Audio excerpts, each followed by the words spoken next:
The music began to build, layer upon layer of sound weaving together in ways that seemed impossible.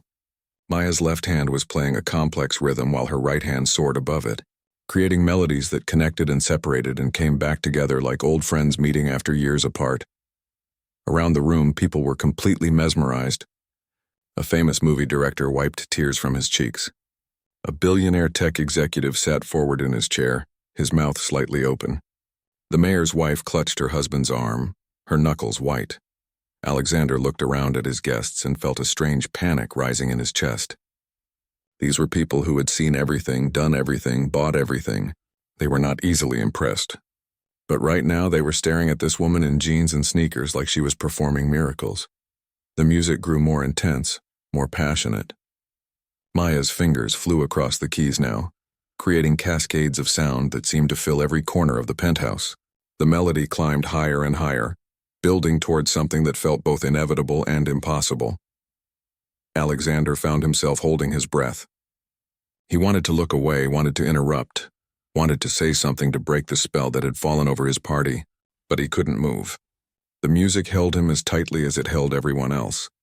Then just when it seemed like the sound couldn't get any more beautiful or complex, Maya did something that made Alexander's heart skip a beat.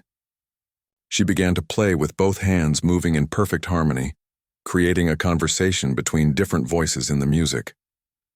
It was as if there were multiple people playing, each with their own personality, their own story to tell. The melody she'd started with came back, but now it was transformed, deeper and richer and more meaningful than before. It was the same tune, but it had grown up, learned something, become something more than it was at the beginning. Alexander realized his hands were shaking. The champagne glass he'd been holding was empty. He didn't remember drinking it. His mouth felt dry, and there was a strange ache in his chest that he couldn't identify. Maya's playing grew even more intense, her whole body moving with the rhythm now. Her eyes were closed, but her face showed such concentration and emotion that it was clear she was completely lost in the music. This wasn't a performance for her. It was something much more personal, much more real. The sound filled the penthouse like water filling a bowl, reaching every corner, touching every person. Alexander could feel it in his bones, in his heartbeat, in the very air he was breathing. The music was telling a story about struggle and hope, about loneliness and connection, about the kind of beauty that only comes from years of dedication and sacrifice. And then Alexander understood something that made his stomach drop to his shoes. This woman wasn't just playing the piano. She was speaking a language he didn't know, expressing feelings he'd never learned to recognize, creating something that was completely beyond anything he'd ever imagined was possible. The melody began to slow down, becoming softer and more gentle. Maya's movements became smaller, more delicate. The conversation between her hands grew quieter, more intimate, like two people saying goodbye after a perfect day. Alexander looked around the room again and saw something that terrified him. Every single person was completely absorbed in the music. Tears were streaming down faces. People were holding hands without realizing it. Some had their eyes closed, just listening with their whole bodies. This wasn't just a good performance. This was something extraordinary, something that happened maybe once in a lifetime if you were lucky.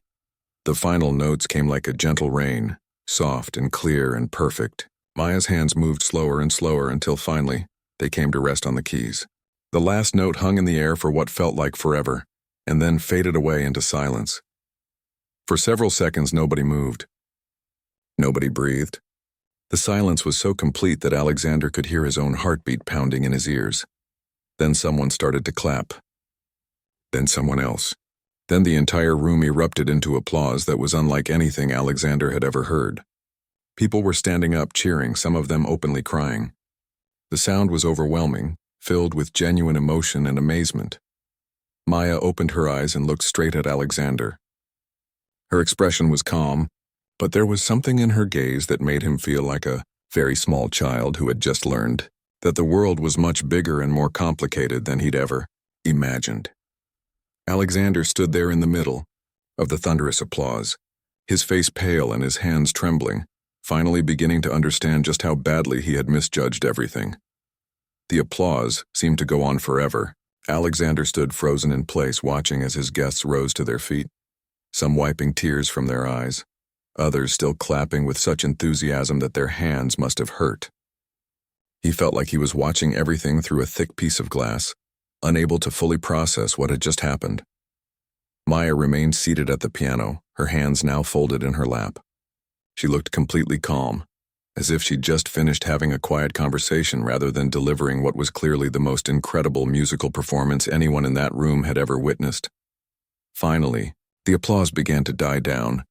Though people were still murmuring to each other in amazement, Alexander could catch fragments of their conversations. Absolutely incredible. I've never heard anything like that.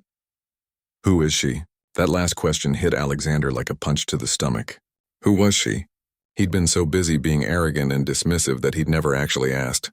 He'd just assumed she was some party crasher, some wannabe musician who didn't belong in his world. The event coordinator, a nervous man named Peter who had been organizing Alexander's galas for 3 years, hurried onto the stage. He looked flustered and kept glancing back and forth between Maya and Alexander. "Ladies and gentlemen," Peter said into the microphone, his voice shaking slightly. "I apologize for the confusion earlier. There was a small mix-up with the timing, but as you can see, everything worked out perfectly." Alexander felt his stomach starting to twist. Something about Peter's tone, about the way he kept looking at Maya with such respect, made him nervous. "Please allow me to properly introduce tonight's featured artist," Peter continued, and Alexander's blood ran cold.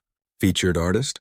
This is Maya Chen, winner of the International Chopin competition at age 19, the youngest pianist ever invited to perform with the Berlin Philharmonic Orchestra, and recipient of the prestigious Steinway Artist Award." The room erupted in gasps and excited whispers. Alexander felt the world spinning around him. Featured artist. This woman, this person he'd mocked and challenged was supposed to be performing tonight. She wasn't a party crasher at all. Peter wasn't finished. Maya has performed in concert halls around the world, from Carnegie Hall to the Sydney Opera House. She's recorded 5 albums, each one reaching the top of the classical music charts. Tonight she was scheduled to perform for us at 8 o'clock, but she decided to give us this beautiful impromptu performance instead. Alexander's legs felt weak. He gripped the back of a nearby chair to steady himself. This couldn't be happening. This had to be some kind of mistake.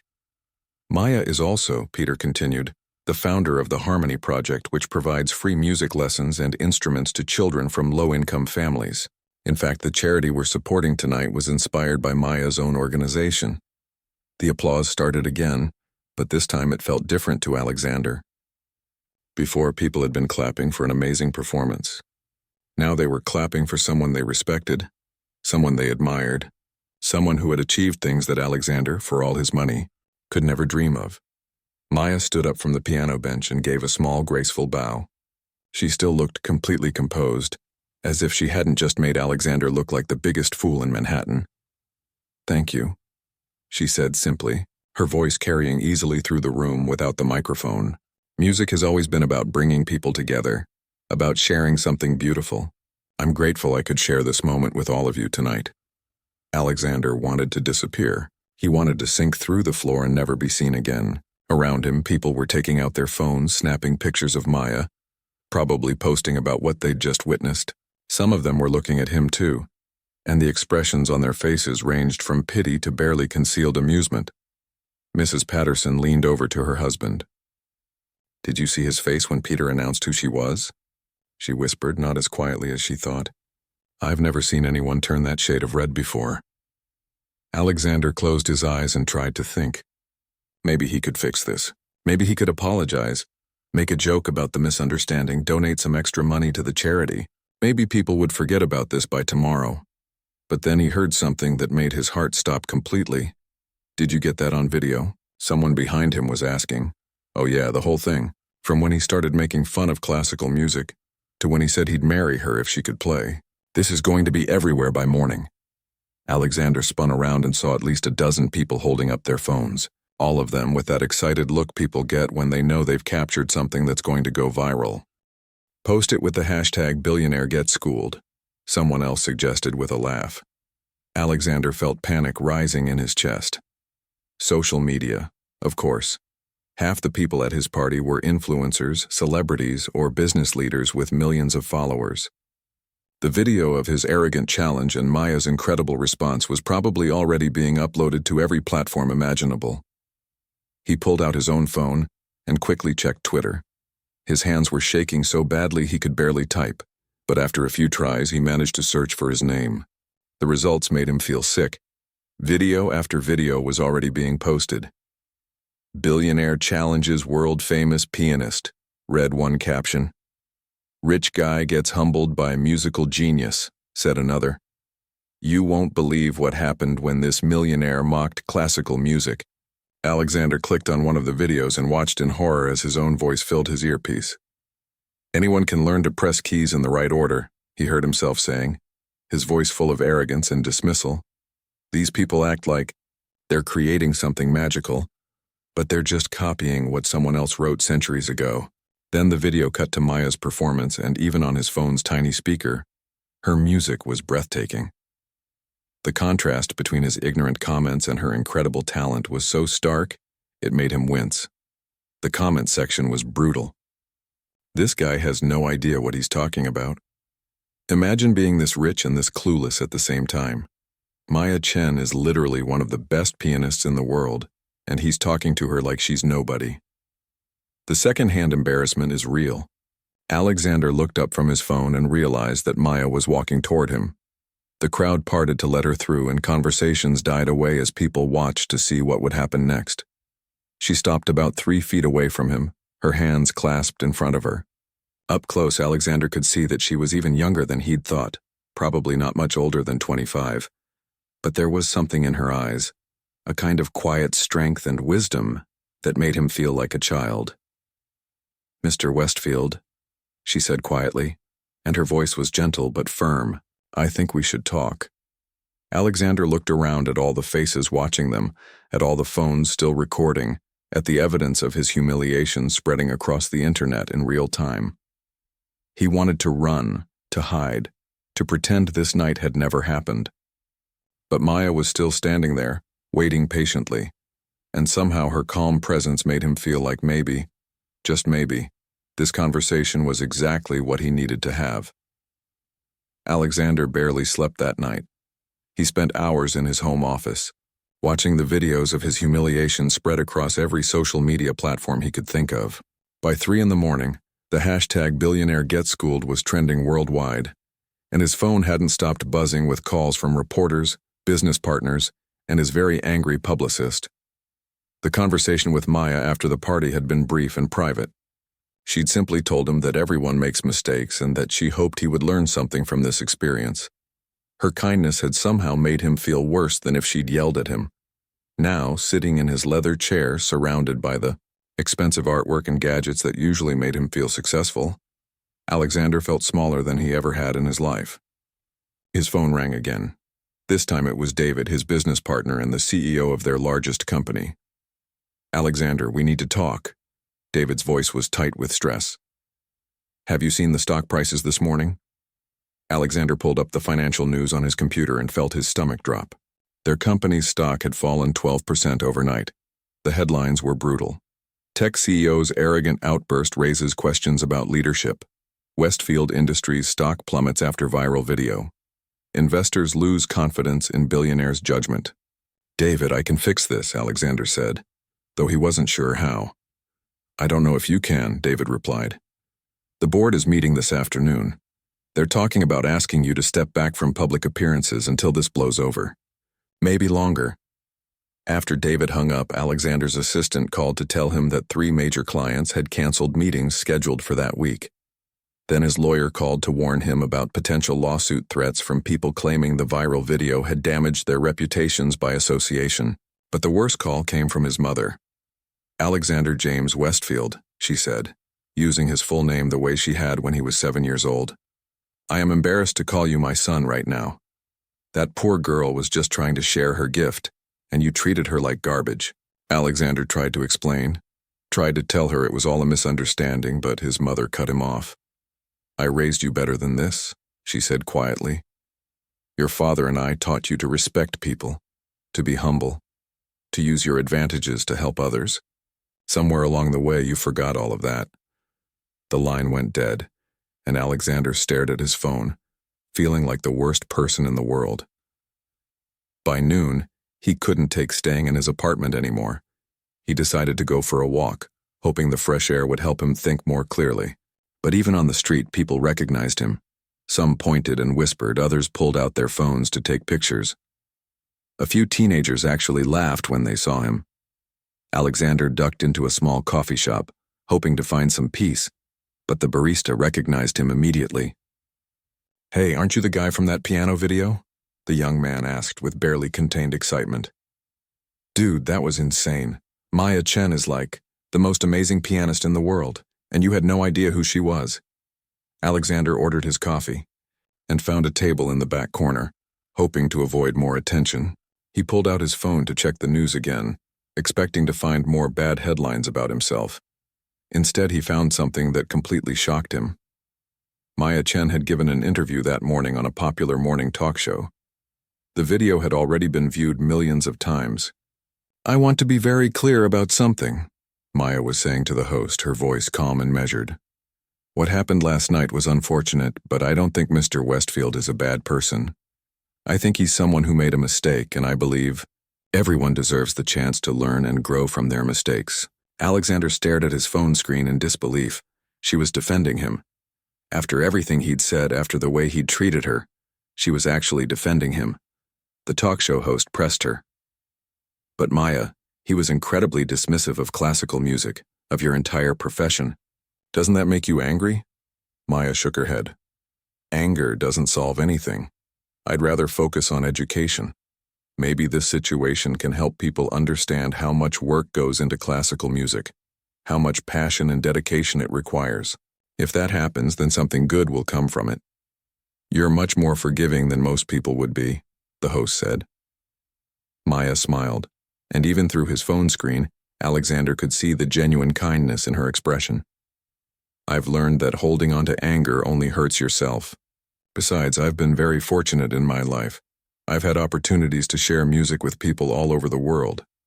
If someone doesn't understand that gift right away, maybe I just need to be patient and help them learn to see it." Alexander closed his phone and sat back in his chair, stunned. Here was someone he'd humiliated and disrespected, and she was showing him more grace than he'd ever shown anyone in his entire life. That afternoon, he made a decision. He needed to learn more about Maya Chen, and not just her professional accomplishments. He wanted to understand who she really was, what had shaped her into someone who could respond to cruelty with kindness. It didn't take long to find information about her background, and what he discovered made him feel even worse about his behavior.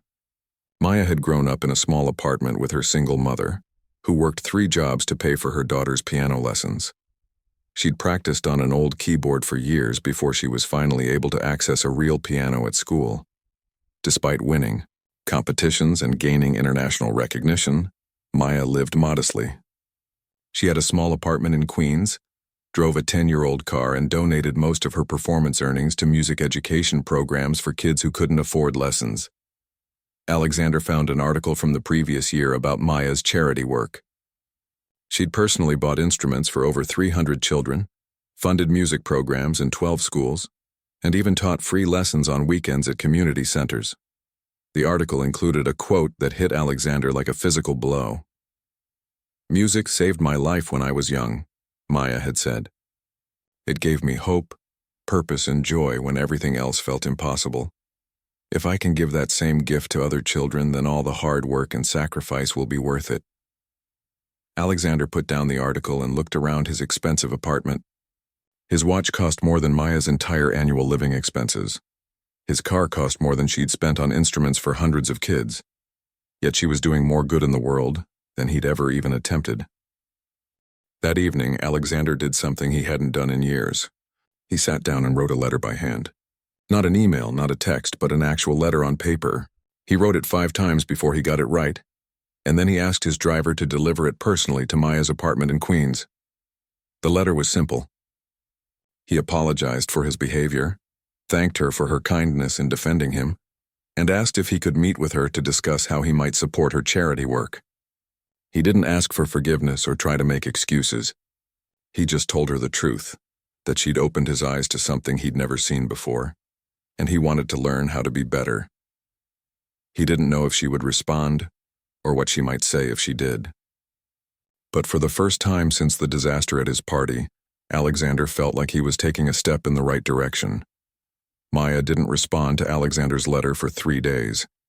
During those 3 days, he checked his phone obsessively, jumped every time his doorbell rang, and found himself unable to concentrate on anything else. He'd never wanted something so badly that was completely outside his control. When she finally called, her voice was cautious but not unkind. "Mr. Westfield, I got your letter," she said. "I appreciate the apology, but I have to ask, is this about making yourself feel better, or do you genuinely want to help?" Alexander had been preparing for this question, but hearing it still made him pause. "I think it started as the first thing," he said honestly. "But after learning about your work, about what you've accomplished with so little resources compared to what I waste every day, I realized this is bigger than my guilt. I want to do something meaningful for once in my life." There was silence on the other end of the line, and Alexander held his breath. "All right," Maya said finally, "but if we're going to work together, I have conditions. No publicity stunts, no photo opportunities, no press releases about your generous donation. This isn't about rebuilding your image, and you don't get to just write a check and walk away. If you want to help, you have to understand what we're actually doing." Alexander agreed immediately, though he wasn't sure what he was signing up for.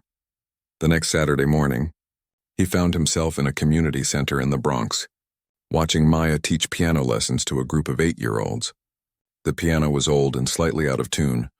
The room was cramped, and the kids were loud and energetic in a way that would normally give Alexander a headache. But something magical happened when Maya sat down at that beat-up piano.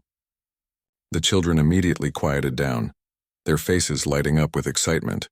She started with a simple song, something cheerful and easy to follow, and soon all the kids were clapping along. "Music is like a language," Maya told them, her voice warm and patient. "And just like any language, the more you practice, the more you can say with it." Alexander watched from the back of the room as she worked with each child individually, never getting frustrated when they made mistakes, always encouraging them to try again.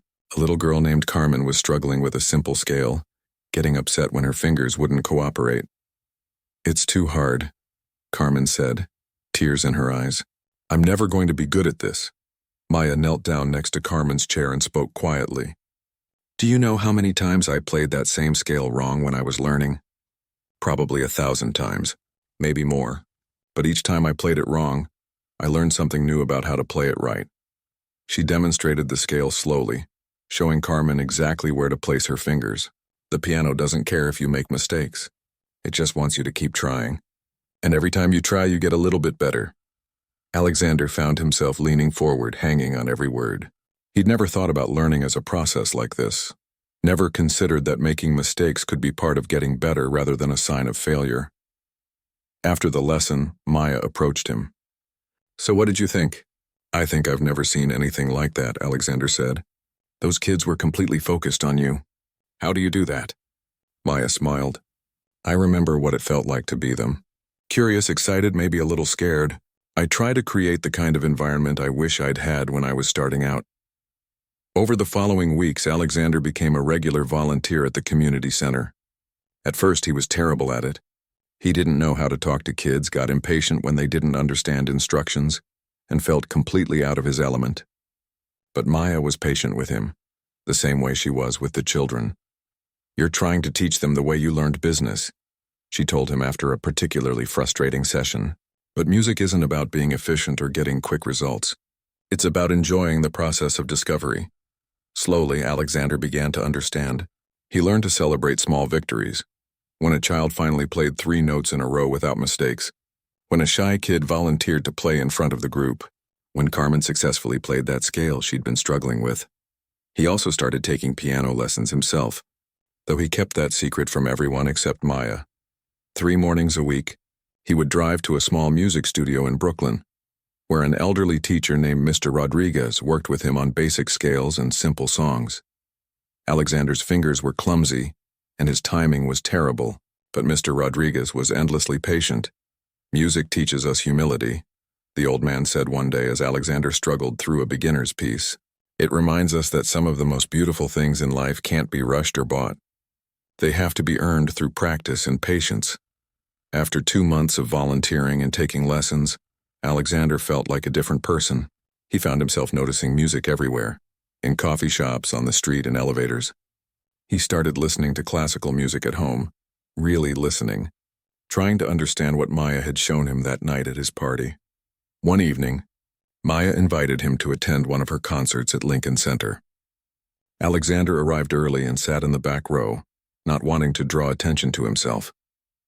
When Maya walked onto the stage in her elegant black dress, the same person who spent Saturday mornings teaching kids in jeans and sneakers, he felt a sense of pride that surprised him. As she began to play, Alexander closed his eyes and let the music wash over him.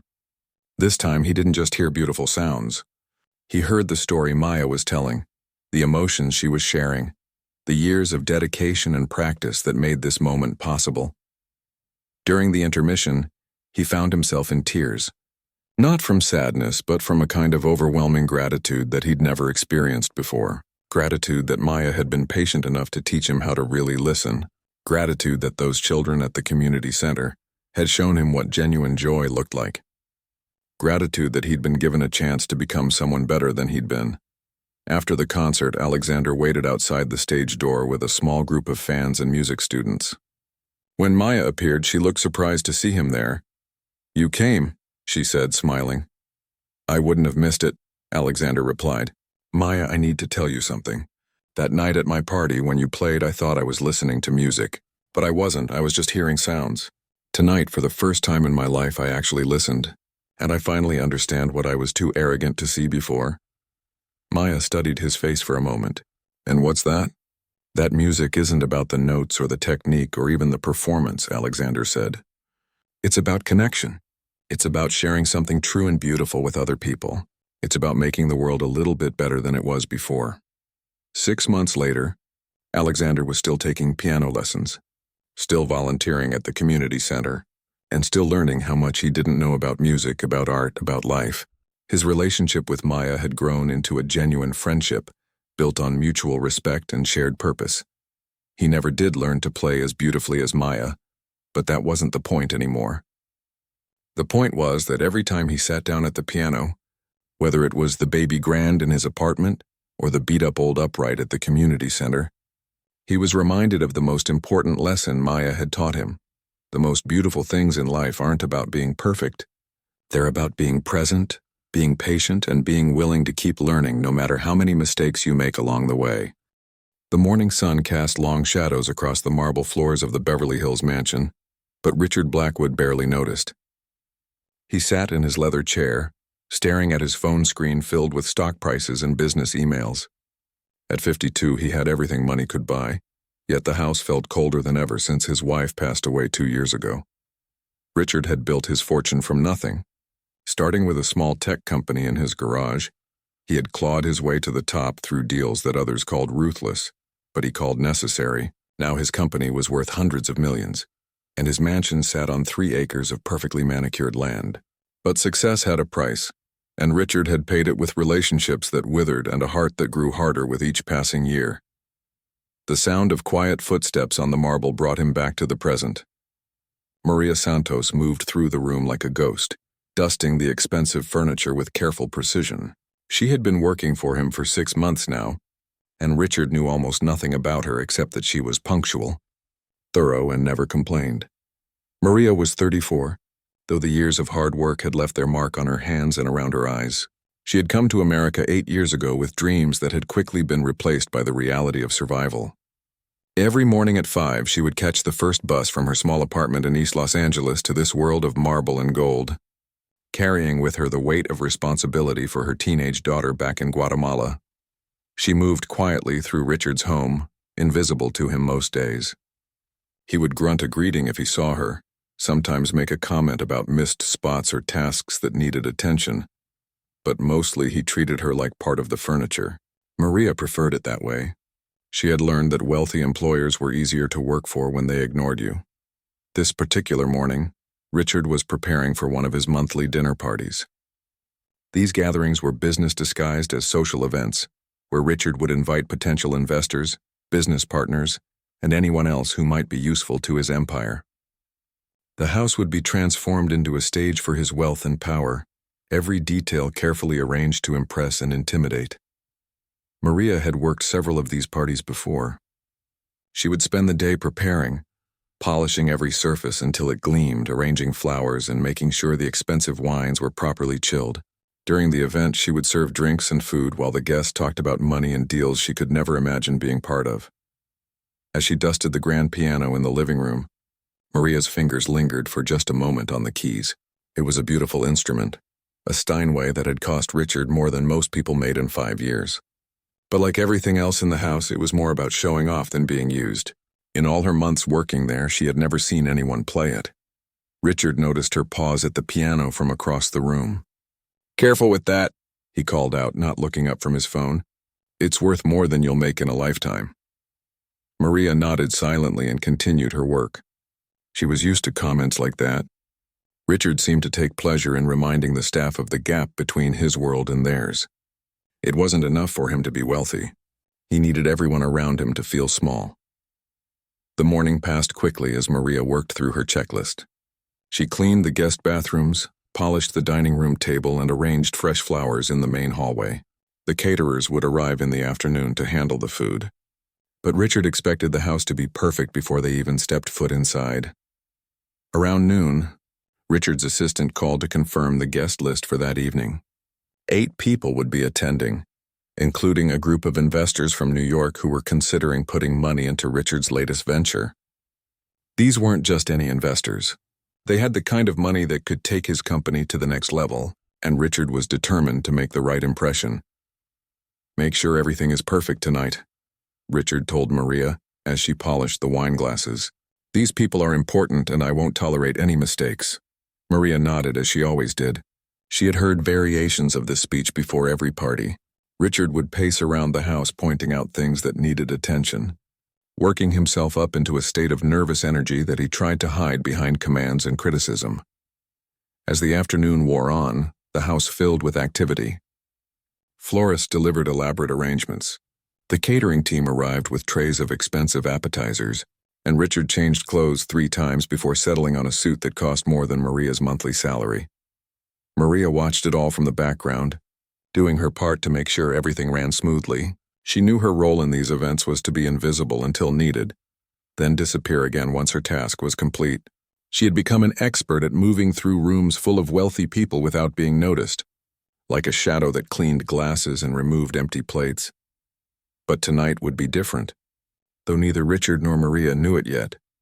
Richard had invited these particular guests not just for their money, but because he wanted to prove something to them.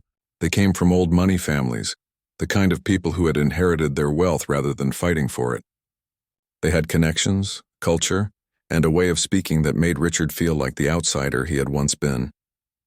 To compensate, Richard had filled his house with the most expensive things money could buy. The piano was just one example.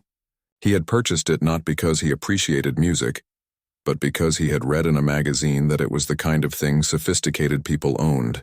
It sat in his living room like a beautiful, silent monument to wealth without purpose. Maria knew nothing about Richard's insecurities or his need to impress.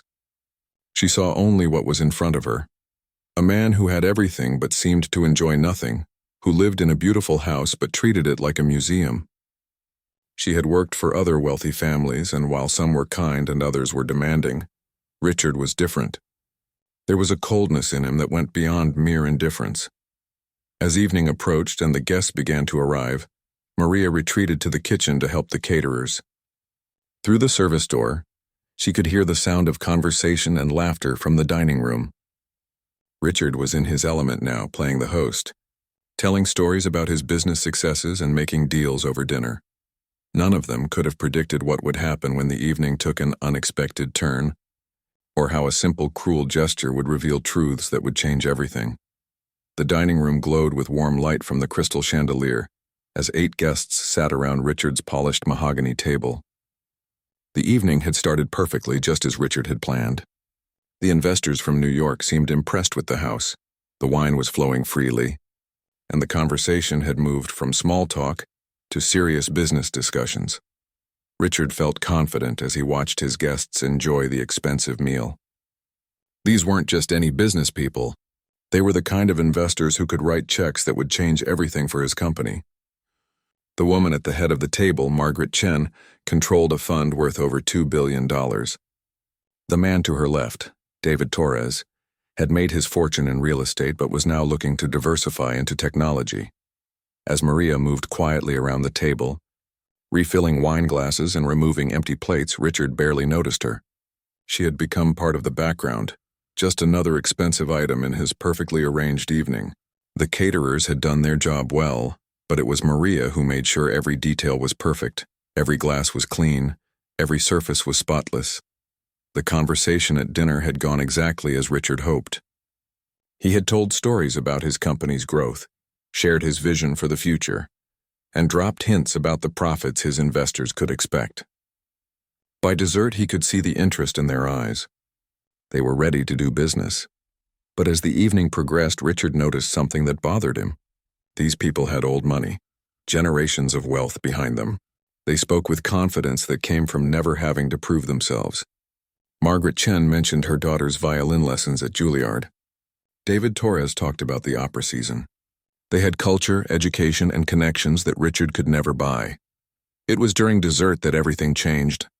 Margaret Chen stood up and walked toward the living room, drawn by something she had seen through the open doorway. "Richard, is that a Steinway?" she called out, her voice filled with genuine admiration. Richard's chest swelled with pride as he joined her by the piano. "It is indeed. Model D concert grand. I had it shipped directly from their factory in Hamburg." The other guests gathered around, and Richard basked in their impressed murmurs. This was exactly the reaction he wanted. The piano had cost him $200,000, but it was worth every penny for moments like this. "Do you play?" asked David Torres, running his hand along the piano's polished surface. Richard felt a familiar knot in his stomach. "I'm learning," he lied smoothly. The truth was, he had never touched the keys except to dust them. He had bought the piano because his interior designer said it would make the room look sophisticated. "It's such a shame when beautiful instruments like this sit silent," Margaret Chen said softly. "Music is meant to be shared, don't you think?" The comment stung more than Richard expected. He felt exposed, like these people LD see right through him. They probably had pianos in their own homes that were actually played, where children practiced scales and families gathered to sing. His piano was beautiful but empty, just like everything else in his life. That's when he noticed Maria collecting dessert plates near the piano. She had paused for just a moment, her cloth in one hand as she looked at the instrument. It was barely noticeable, but Richard caught it. The way her eyes lingered on the keys, the slight tilt of her head as if she was listening to music that only she could hear. An idea formed in Richard's mind, cruel and sharp. Here was his chance to regain control of the situation, to remind everyone of the natural order of things. He was the successful businessman, the one with power and money. She was just the help. "Actually," Richard said loudly, drawing everyone's attention back to him, "we might be able to hear some music tonight after all." Maria continued clearing plates, unaware that she had become the center of attention. Richard's voice cut through the quiet murmur of conversation. "Maria," he called out, using the tone he reserved for giving orders. "Come here for a moment."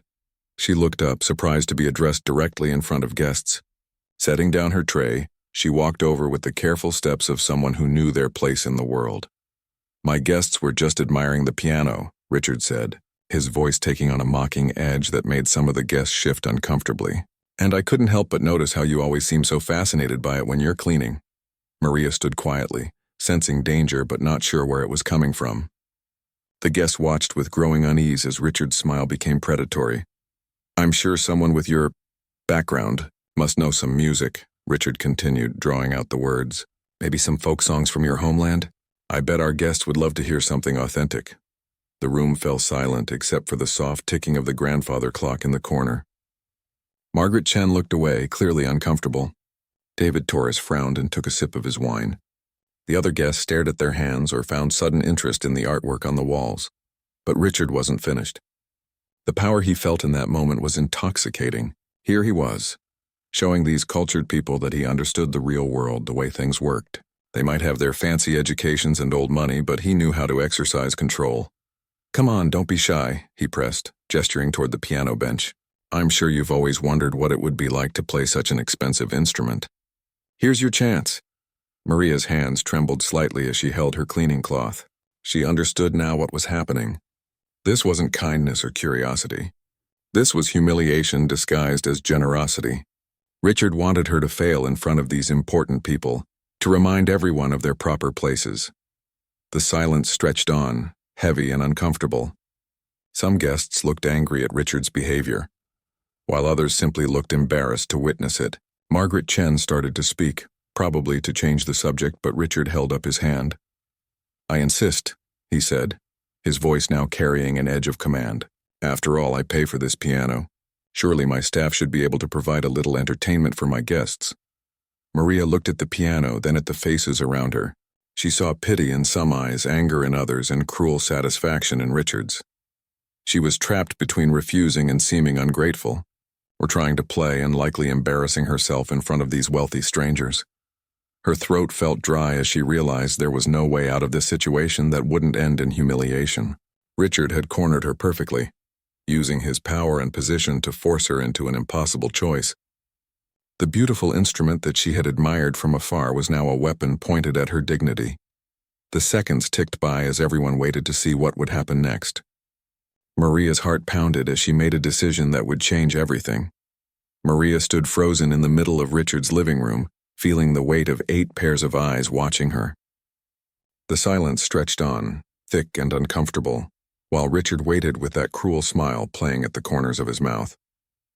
He thought he had won, thought he had put her in her place in front of his important guests. For a moment, Maria considered walking away.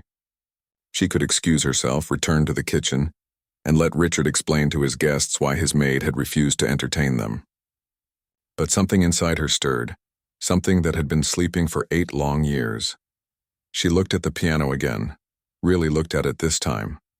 The polished black surface reflected the chandelier light like still water. The keys seemed to call to her, white and black in perfect order, waiting. Her fingers tingled with a memory so strong it almost hurt. Without saying a word, Maria walked slowly toward the piano bench.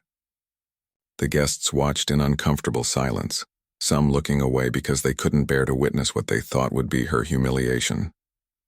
Richard's smile grew wider. He was already imagining how he would laugh about this later, how he would tell the story of the maid who thought she could play piano. Maria set her cleaning cloth on a side table and sat down at the bench. For a moment she simply sat there, her hands resting in her lap. The room was so quiet that everyone could hear the soft whisper of her breathing. Then something magical happened. Maria's posture changed. Her shoulders straightened, her back became perfectly aligned, and her head lifted with a dignity that transformed her completely. The tired cleaning woman disappeared, replaced by someone else entirely. Her hands rose to the keyboard, hovering just above the keys like a bird about to take flight. The first notes that came from the piano were soft, almost whispered. Maria's fingers found the keys with the certainty of someone coming home after a long journey. She began to play Chopin's Ballad No. 1 in G minor, one of the most beautiful and challenging pieces ever written for piano. The melody started gently, like a story being told by candlelight. Each note was perfect, placed exactly where it belonged in the musical conversation. Maria's hands moved with fluid grace, her left hand providing a steady foundation while her right hand sang the melody with heartbreaking beauty. Richard's smile faded as the first phrase filled the room. This wasn't what he had expected. This wasn't some fumbling attempt at a folk song or a nervous amateur struggling with simple chords. This was something else entirely. As the piece developed, Maria's playing grew more confident, more powerful. The gentle opening gave way to more complex passages that required years of training to master. Her fingers danced across the keys with impossible speed and precision, making the difficult look effortless. Margaret Chen had stopped breathing. As someone who had studied music herself and supported classical musicians for decades, she recognized not just skill but artistry of the highest level. This wasn't just someone who could play piano. This was a real musician, someone with deep understanding of the music's meaning and emotion. The other guests found themselves drawn into the spell of the music. David Torres, who had been checking his phone throughout dinner, now sat transfixed. The couple from Boston, who had been whispering about their flight home, were completely silent. Even the catering staff had stopped their work in the kitchen to listen. But it was Richard who was most shocked. He stood behind the piano, watching Maria's hands move across the keys he had never learned to play, hearing music pour from the instrument he had bought only for show. The woman he had tried to humiliate was revealing herself to be more accomplished than anyone in the room, including himself. As the piece continued, Maria seemed to disappear into the music completely.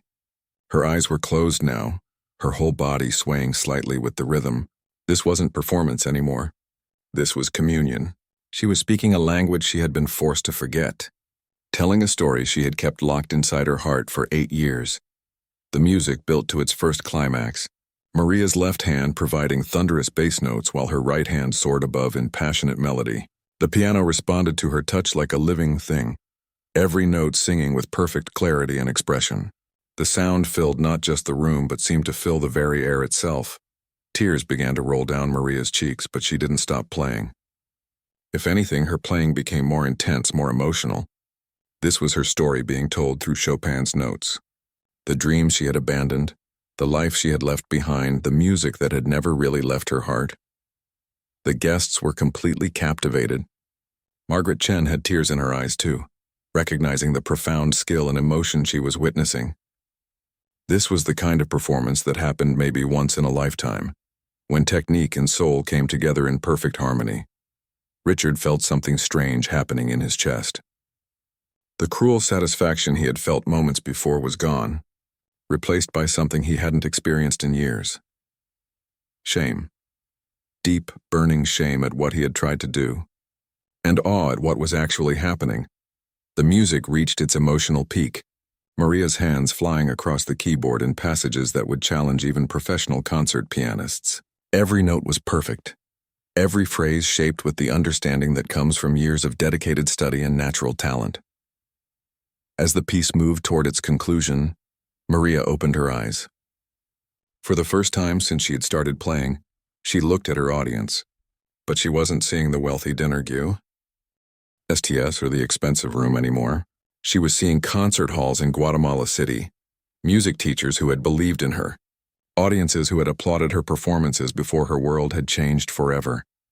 The final notes of the piece rang out in the silent room, hanging in the air like the last drops of rain after a storm. Maria's hands remained on the keys for a moment, as if she couldn't bear to break the connection between herself and the music. Then she stood up from the bench, smoothed her uniform, and picked up her cleaning cloth. The spell was broken, but its effects lingered in every face in the room.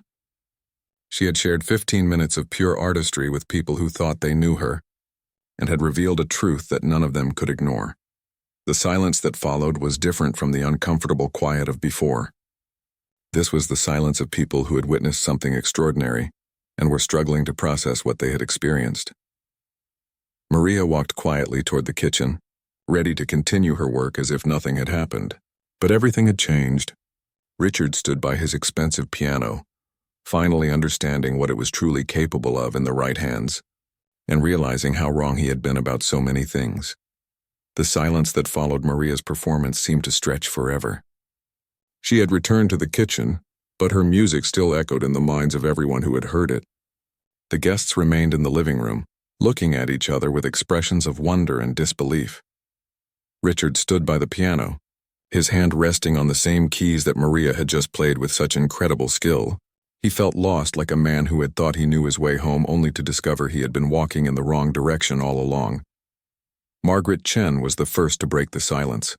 "Richard," she said softly, "where on earth did you find her?" The question hit him like a punch to the stomach. Richard realized he had no answer.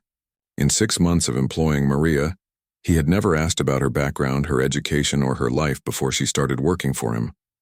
He knew she was from Guatemala, that she was reliable, and that she cleaned his house well.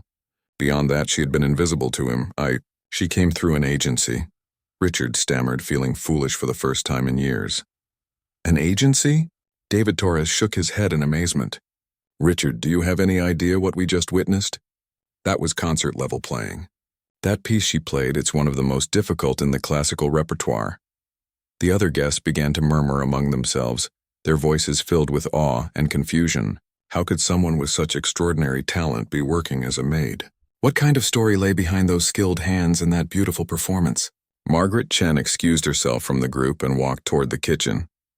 She found Maria there, back to washing dishes as if nothing remarkable had happened. Maria looked up when Margaret entered, expecting to be told she had overstepped her bounds.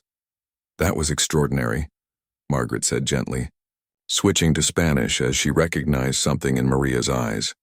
The simple kindness in Margaret's voice, combined with hearing her native language, broke something loose in Maria's chest.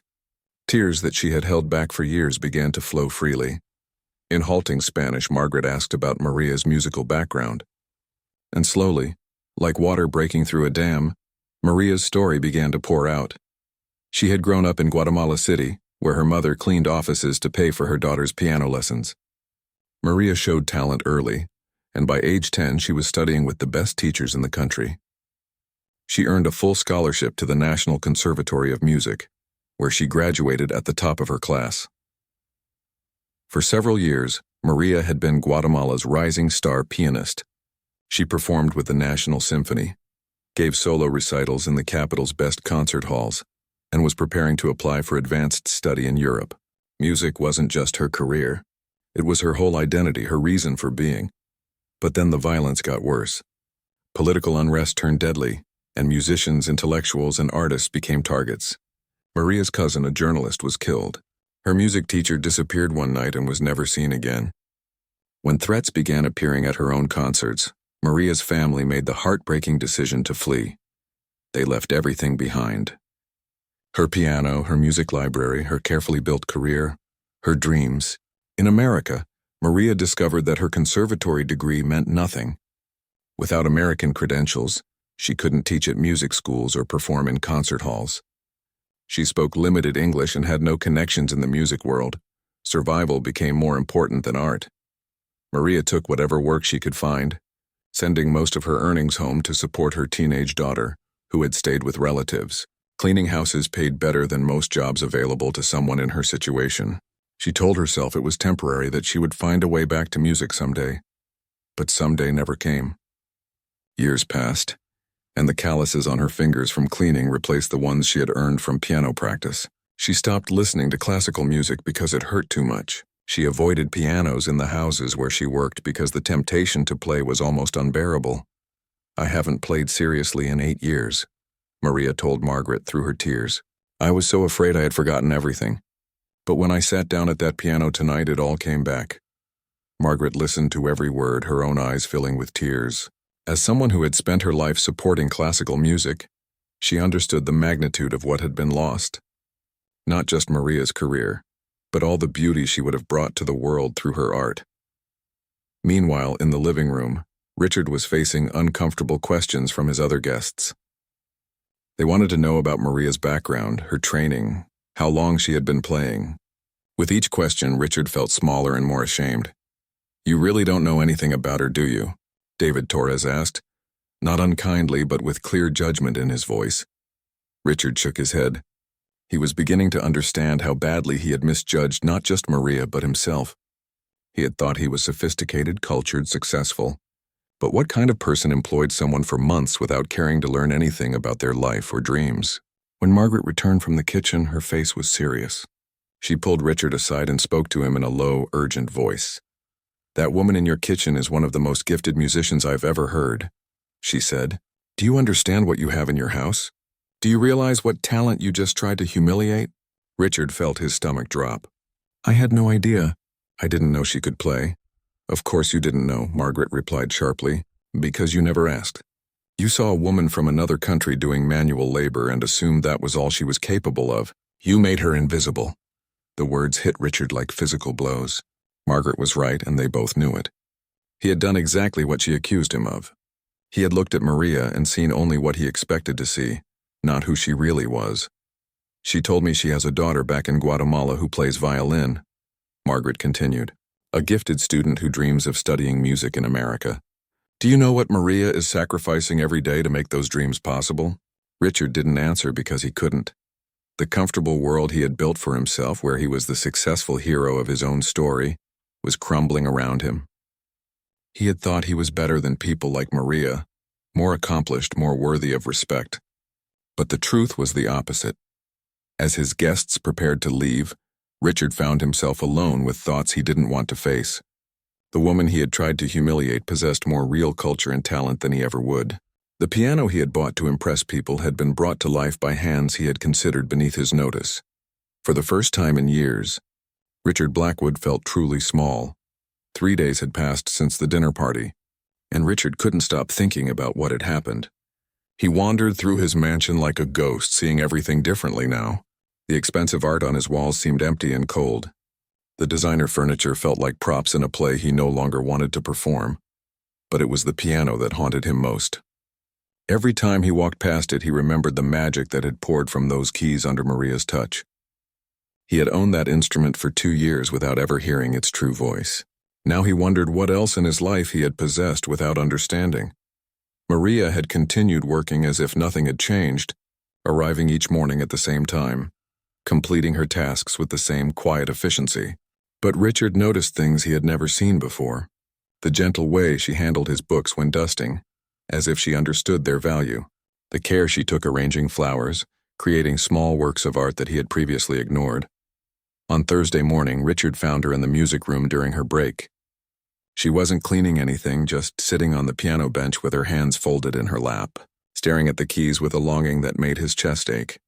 "Maria," he said softly, not wanting to startle her. She looked up, quickly standing as if she had been caught doing something wrong. "I'm sorry, Mr. Blackwood, I was just—" "Please sit back down," Richard said, his voice gentler than she had ever heard it. "I wanted to talk to you." Maria remained standing, uncertain.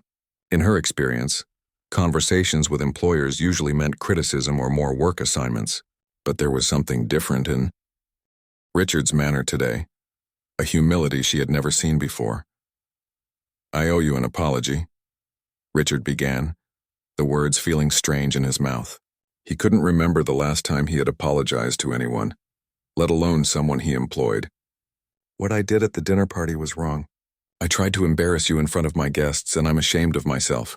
Maria stayed quiet, not sure how to respond. Apologies from wealthy employers were not something she had experienced before. "I realized something after that night," Richard continued. "I've been living in my own house with someone remarkable, and I never bothered to see who you really were. I treated you like furniture, like you didn't matter as a person." "It's okay, Mr. Blackwood," Maria said automatically, the response she had learned to give to difficult situations. "No, it's not okay," Richard insisted. "And please call me Richard. I think we've moved past formal titles, don't you?" He gestured toward the piano bench, and after a moment's hesitation, Maria sat down.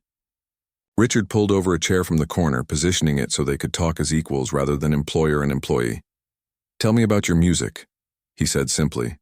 So Maria told him about growing up poor but surrounded by music, about her mother working 2 jobs to pay for piano lessons, about the scholarship that changed everything, the concerts that made her feel alive, the dreams of studying in Vienna or New York. She told him about the fear that drove her family from Guatemala, about watching her world crumble as violence consumed her country, about the heartbreak of leaving her piano behind, knowing she might never see it again. "I used to practice 6 hours a day," Maria said, her fingers unconsciously moving as if she was playing invisible keys. "Music was my language, my way of understanding the world. When I lost it, I felt like I lost myself." Richard listened without interrupting, beginning to understand the magnitude of what had been taken from her. This wasn't just about a job or even a career. This was about an artist being separated from her art, a soul being disconnected from its purpose. "Why didn't you ever tell me?" Richard asked. Maria looked at him with surprise. "You never asked.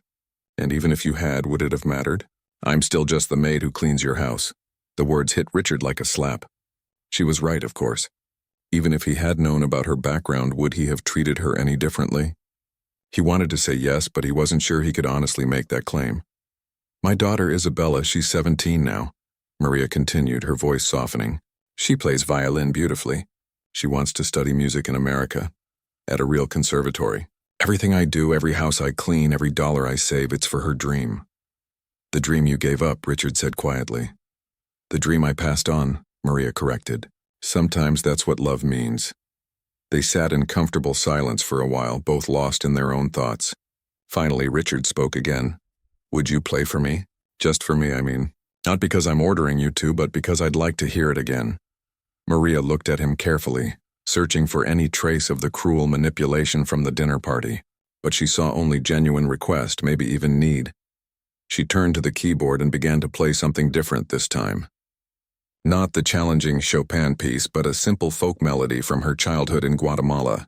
The music was gentle and sweet, filled with memories of her mother humming while she cooked, of children playing in dusty streets, of a world that existed now only in her heart. As she played, Richard felt something shift inside him. This wasn't about impressing anyone or proving anything. This was just beauty, pure and simple, shared between two people who were finally seeing each other clearly. When the song ended, Richard made a decision that would have seemed impossible a week earlier. "I have a proposal for you," he said, "not as your employer, but as someone who wants to make things right." Maria waited, curious but cautious. "Use this piano whenever you want. Practice here, play here, make it yours. And I'd like to help you connect with people in the music community. Margaret Chen left her card for you, didn't she?" Maria nodded, pulling the business card from her pocket. She had been afraid to call the number, unsure what someone like Margaret Chen could want with a house cleaner. "She runs programs for immigrant musicians," Richard continued. "She could help you find your way back to performing, maybe even help with Isabella's application to American conservatories." "I don't understand," Maria said. "Why would you do this?" Richard was quiet for a long moment, trying to find the right words. "Because I've spent my whole life acquiring things I don't really appreciate. I bought this piano to impress people, but you brought it to life. Maybe it's time I learned to see the value in things that can't be bought." Over the following months, Richard's house began to fill with music. Maria practiced every day, her skills returning like flowers after rain. Richard, meanwhile, began taking piano lessons from her, discovering that learning something difficult and beautiful was far more satisfying than simply buying it. When Isabella finally arrived from Guatemala 6 months later, carrying her violin case and her mother's dreams, she found her mother at the piano and a man who had learned that true wealth comes from recognizing the extraordinary in people you might otherwise overlook. The music they made together filled the mansion with something it had never known before, the sound of lives being lived fully, of talents being honored, and of two people who had learned to see each other as they truly were.